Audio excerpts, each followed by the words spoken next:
and I have connected this Power BI report. Okay, this is my Power BI report, and this is my website. So I have connected this Power BI report with my this website. So, and this is my Power BI workspace. So what is the benefit of this one? So the benefit of this one, you can save your lot of Power BI license if you just deploy your website into your one domain or website.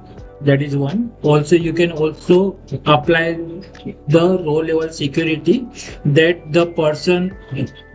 So suppose if a person sign in with the XYZ at the rate account, right? Okay, so they can see only those particular data. So you can also do the row level security using Google account or Gmail account. Okay, that is the second benefit. So first thing is that you can save your Power BI license, you can save your Microsoft license, and also you can apply row level security based on the Google account. So let me show you one by one.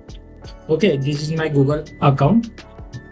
So this is just demo. If you need a more complex way, like using Google authentication, the anybody using Gmail ID or any other ID can see your Power BI report based on some criteria or conditions for that particular mail. That I can also do. For that, you just connect me on this mail ID. But now let me show you the demo.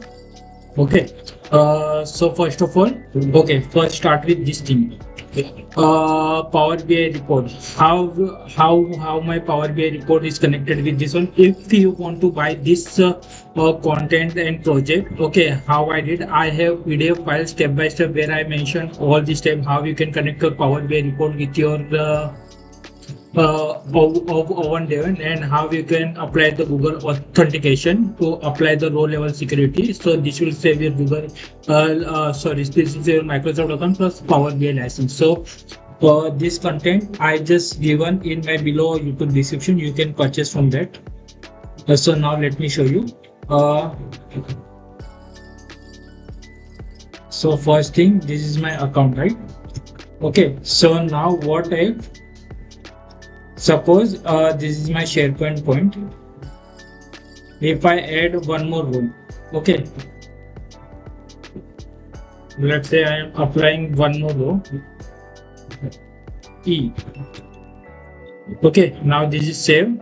Now what I will do, I will glance.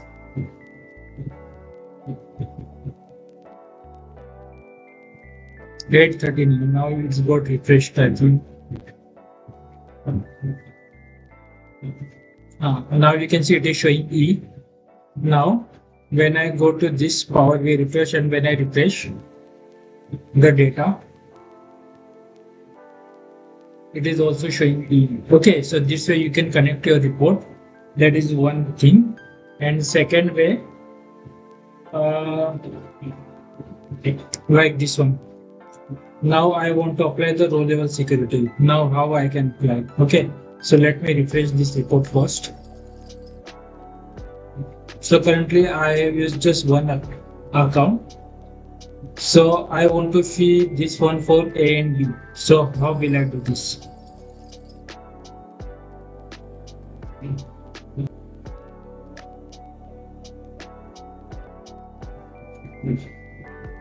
So when I go to the visual, okay, now this is just 1 and 2. So now let me publish this report.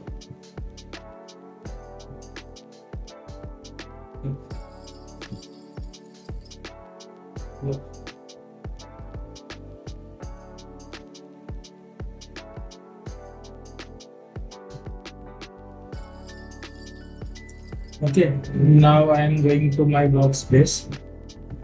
Actually, not this one. This one.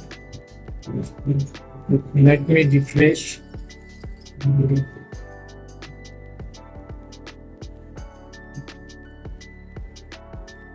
Now you can see it is showing me one, but I have applied my row level security, okay, on this Gmail ID. So now let's see. So now you can see it is just filtering this particular row, and it is just showing this particular data.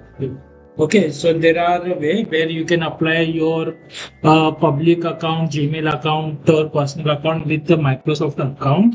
Okay, it's not guest user concept. It's something different that you will come to know when you purchase my content tutorial, where I have mentioned in code that how you can integrate your Google account with Microsoft account, and accordingly this will show the data. Thanks for watching this video.